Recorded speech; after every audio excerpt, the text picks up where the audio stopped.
Universitas Kristen Palangkaraya, Fakultas Peternakan. Selamat pagi, salam sejahtera. Perkenalkan, nama saya Rike Marianti, SPMSC. Saya adalah salah satu pengajar di Universitas Kristen Palangkaraya, Fakultas Peternakan, Program Studi Peternakan.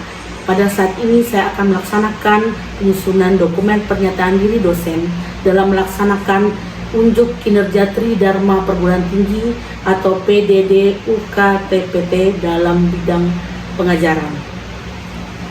Pada saat ini saya akan memaparkan salah satu mata kuliah yang saya ampu, yaitu mata kuliah penyuluhan peternakan. Mata kuliah ini adalah mata kuliah wajib pada semester 3 dengan bobot 2 SKS. Dalam pengajaran saya akan menerapkan penilaian sikap, penilaian pengetahuan melalui diskusi serta tanya jawab dan penyampaian tugas mandiri dan tugas kelompok. Pada awal pertemuan, kemudian pada pertemuan ke lapangan akan dilakukan evaluasi, yaitu ujian tengah semester, dan pada pertemuan akhir akan dilaksanakan ujian akhir semester, sehingga akhir kuliah yang akan saya ajarkan terlaksana dengan baik dan berjalan dengan lancar dan sesuai kalender akademik. Deskripsi mata kuliah ini adalah membahas tentang ruang lingkup penyuluhan pertanian khususnya peternakan. Siapa saja yang menjadi sasaran dalam kegiatan penyuluhan dengan mempelajari beberapa metode penyuluhan, media dan materi dari penyuluhan. Menguasai strategi penyuluhan, komunikasi, adopsi dan difusi inovasi penyuluhan, motivasi serta mengetahui kelembagaan penyuluhan. CPL atau capaian pembelajaran lulusan meliputi sikap, menunjukkan sikap bertanggung jawab atas pekerjaan di bidang keahlian secara mandiri. Yang kedua, pengetahuan, menguasai konsep teoritis ilmu pengetahuan dan teknologi, serta memformulasikan penyelesaian masalah. Kemudian ketiga, keterampilan umum, mampu menunjukkan kinerja mandiri bermutu dan terukur. Dan berikutnya, keterampilan khusus, mampu menerapkan ilmu pengetahuan dan teknologi sesuai dengan bidang keahliannya.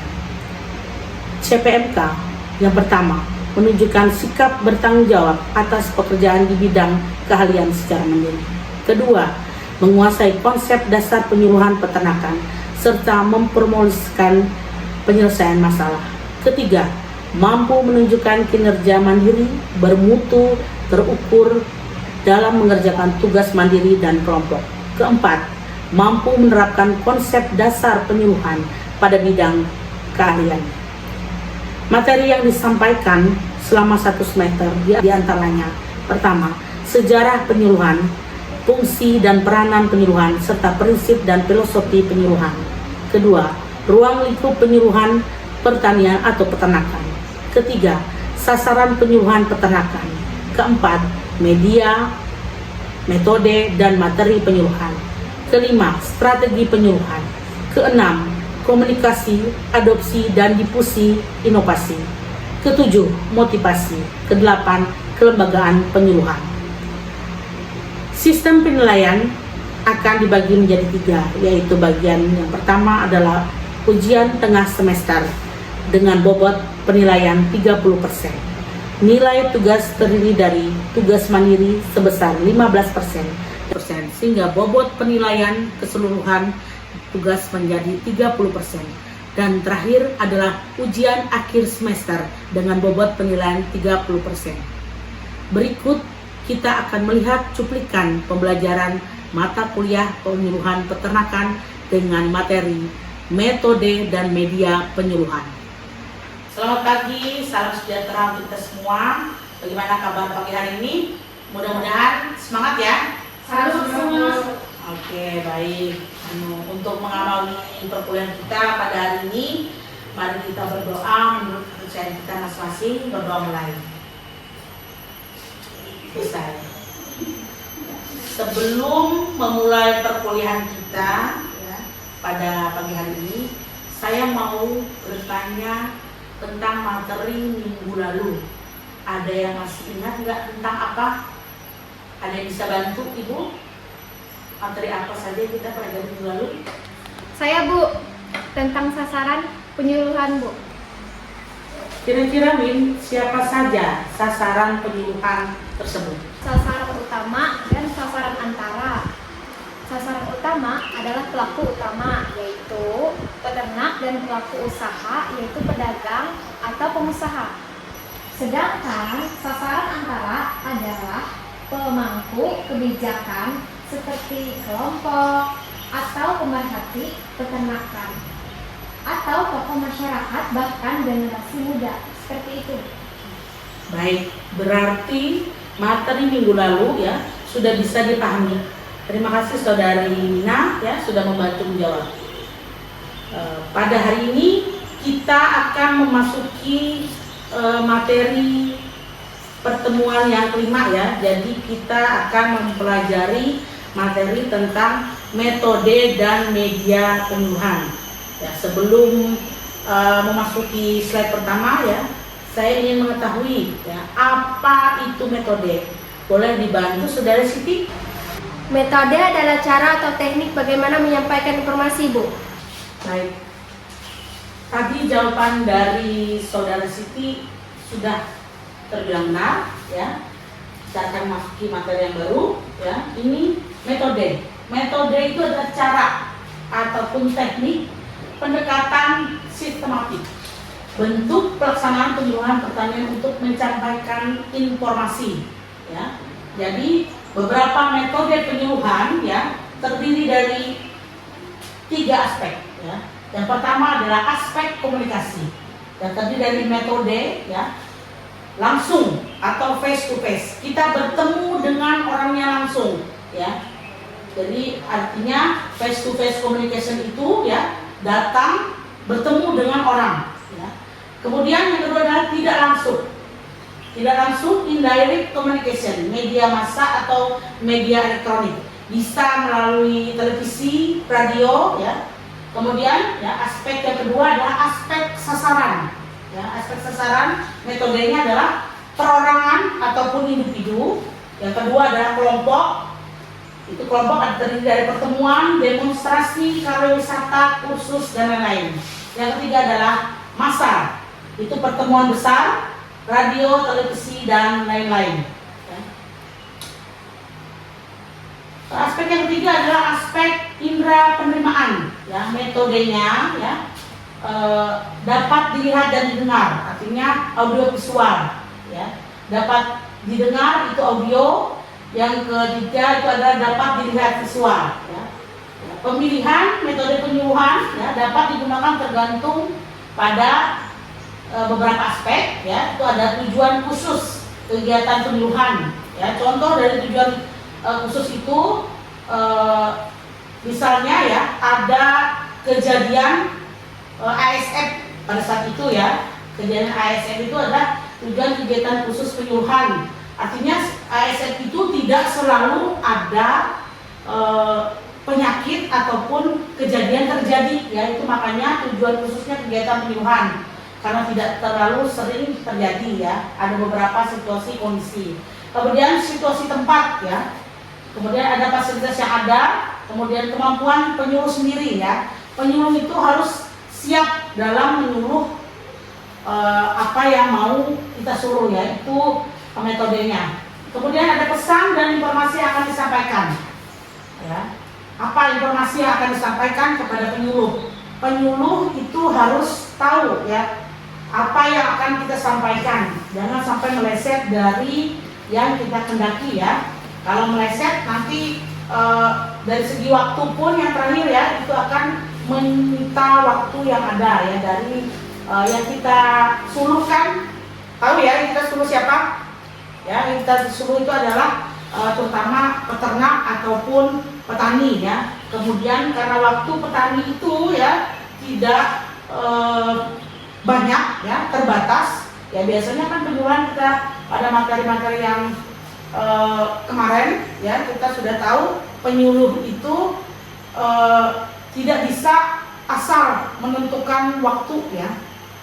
Jadi berdasarkan waktu itu ditentukan dari peternak kapan mereka atau petani kapan mereka bisa ada waktu ya, entah itu pagi kah ataupun malam ya. Seringnya terkadang menyesuaikan waktu dari peternak itu sendiri ya. Kemudian selanjutnya ini ada media penyuluhan ya, perantara yang menghubung ya dengan petani peternak sebagai sasaran. Nah itu yang makanya saya tanyakan kepada kalian tadi ya, yang dijawab oleh saudara Mina ya. Sasarannya siapa? Sasarannya yaitu peternak ataupun petani ya.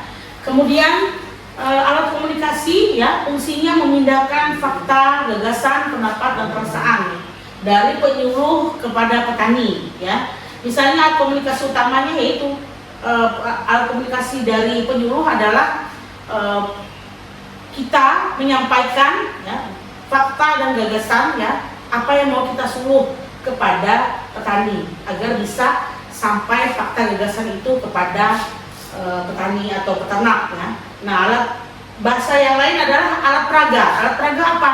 Alat peraga kalau semester lalu kita pernah mengadakan kerjasama dengan Dinas Peternakan Kota Palangkaraya ya. Kita melakukan vaksinasi pada hari rabies itu pada bulan September ya. Alat peraganya apa? Alat peraganya ya kita dengan menggunakan anjing, kucing ya, dan juga monyet ya. Terkadang juga kita menggunakan alat bantunya adalah suntik dan juga vaksin ya. Itu sebagai alat peraga kita untuk sebagai bahasan yang lainnya ya, alat peraganya. Nah itu salah satu bentuk media penyuluhan kita ya. Nah ini bentuk media penyuluhan ya, menurut Samsudin ya. Ada beberapa ya. Yang pertama ada media visual ya. Itu media yang sifatnya dapat dilihat, slide ataupun transparansi atau gambar mati ya. Nah ini kita menggunakan media visual ini ya, seperti kita menggunakan laptop ya, itu menggunakan slide ya. Kemudian ada media audio ya, sifatnya didengar oleh radio. Kemudian ada media audiovisual, media yang sifatnya dari didengar dan dilihat, itu dari televisi dan film ya. Kemudian media tempat memeragakan ya, ada papan tulis, papan tempel atau papan flanel ya.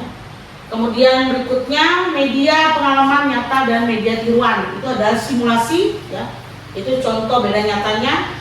Kemudian media cetak ya, ada buku bacaan, pamflet, folder, poster dan brosur. Misi Bu, apakah saya boleh bertanya? Silakan. Apakah media audio visual seperti film dan televisi masih digunakan pada saat ini untuk penyuluhannya Bu? Pertanyaan yang sangat bagus dari saudara Fernanda ya. Media audiovisual ya, itu sekarang bisa dilihat tidak hanya melalui televisi dan film ya. Kalau zaman dulu di acara nasional yaitu melalui stasiun TV TVRI ya, Televisi Republik Indonesia itu ya, itu dulu ada namanya acara yang Pencapir. Jadi semua ada diliput tentang acara pertanian, peternakan, kehutanan dan juga perikanan ya. Tapi sekarang lebih dipermudah lagi oleh kemajuan teknologi. Seperti apa? Seperti YouTube ya. Kalau kita mau mendapatkan informasi ya, banyak ya, tentang cara mengatasi sapi yang cacingan ya, ada caranya bagaimana ya. Kemudian nanti mengatasi orang kena gigit anjing ya, yang rabies ya, ada cara penanganan khususnya ya. Jadi melalui media sosial manapun kita bisa tahu caranya, melalui media audiovisual ini, apa yang kita dengar, apa yang kita lihat ya, semua bisa kita lihat di YouTube. Itu lebih mudah. Saya rasa kalau zaman sekarang ya, anak-anak jarang lihat televisi ya.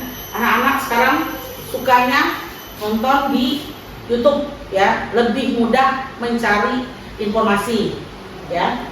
Sudah paham Fernanda? Paham. Oke. Ya. Media penyuluhan yang dipakai ya pada masing-masing metode penyuluhan ya, itu yang pertama ada untuk media perorangan ya. kunjungan ke rumah. Ya. Kunjungan ke rumah ya waktu, tujuan, persiapan harus jelas dan direncanakan. Kemudian kunjungan disengaja. Nah ini hasil kunjungan dicatat dan dilanjutkan bila dianggap perlu. Terkadang kalau perorangan ya, media perorangan ini lebih spesifik ya, kita datangin orangnya satu-satu ya. Kadang-kadang yaitu waktunya memang sengaja kunjungannya. Kemudian ada surat menyurat ya, biasanya dengan majalah. Kemudian pemberian penghargaan ya, dimaksud untuk merangsang mencapai satu tujuan tertentu ya. Kemudian ada perlombaan ini dimaksud menimbulkan minat, membangkitkan kegiatan partisipasi petani atau peternak ya. Contohnya ya, kalau ada lomba sapi gendut ya dan sehat. Nah, itu bisa dilihat dari kualifikasi sapinya seperti apa, nantilah itu akan memenangkan perlombaan. Nah, itu kan biasanya salah satu contohnya menimbulkan minat atau gairah dari partisipasi petani ya. Artinya ada goal yang akan dicapai petani ya, nanti dapat hadiah, dapat penghargaan ya dari perlombaan. Media kedua adalah untuk media kelompok ya. Itu ada demonstrasi ya. Macam-macam demonstrasi ya, ada demonstrasi cara ya. Itu menunjukkan cara kerja baru dari satu cara lama tetapi dilakukan yang lebih baik ya, untuk diketahui cara yang terbaru ya. Petani meningkatkan keterampilannya ya, meningkatkan keterampilannya. Kemudian yang kedua adalah demonstrasi hasil ya, memperlihatkan hasil yang diperoleh dengan mempergunakan teknologi baru ya. Kemudian demonstrasi secara keseluruhan, yaitu adalah gabungan dari cara dan hasil. Itu bentuk dari demonstrasi. Kemudian dari segi tingkatan ada beberapa ya, ada demonstrasi plot atau demplot ya, itu demonstrasinya dengan luasan kecil, kurang lebih 0,1 hektar. Kemudian ada demonstrasi farming, itu lebih dari 1 sampai 5 hektar. Nah, ini yang terbesar. Ada demonstrasi area, itu luasan lahan lebih dari 5 hektar. Ini dilaksanakan oleh gabungan kelompok tani ya. Kemudian ada demonstrasi unit ya, itu adalah tingkat lanjutan, di mana ini lebih dari satu wilayah penyuluhan ya, petani secara bersama-sama. Berikutnya adalah karya wisata ya. Jadi dapat ditemukan hal baru yang mendorong petani menggunakan kejenuhan tenaga ya. Karya wisata ini semacam melihat tempat lain ya, di mana untuk menemukan hal baru atau teknologi baru ya.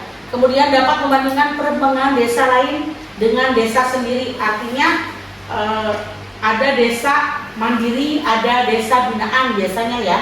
Bisa dilihat kalau desa mandiri biasanya sudah membiayai desanya untuk kepentingan desa-desa mandiri.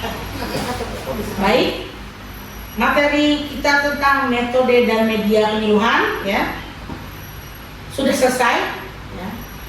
Apa ada yang ingin ditanyakan? Tidak ada. Kalau ada lagi. Baik, materi kita tentang metode dan media penyuluhan sudah selesai. Apa ada yang ingin ditanyakan? Kalau ada silahkan. Cukup Bu. Cukup ya. Baiklah, kalau demikian sudah paham ya tentang materi kita hari ini ya. Jika tidak ada, Ibu ingin bertanya ya, apa ada kendala dalam tugas kelompok ataupun tugas mandiri? Ada? Biasanya perbedaan pendapat Bu, kayak selisih paham itu aja sih Bu. Oke, berarti kendalanya cuma itu aja ya? Ya. Ya. Jika tidak ada lagi ya yang ingin ditanyakan, ya, Ibu ingatkan kembali ya, di pertemuan ke-7 kita akan mempresentasikan tugas kelompok ya. dipersiapkan secara matang agar berjalan dengan lancar ya tugas kelompoknya. Jika tidak ada yang ditanyakan, kita akhiri perkuliahan kita pada pagi hari ini. Selamat pagi. Pagi Bu.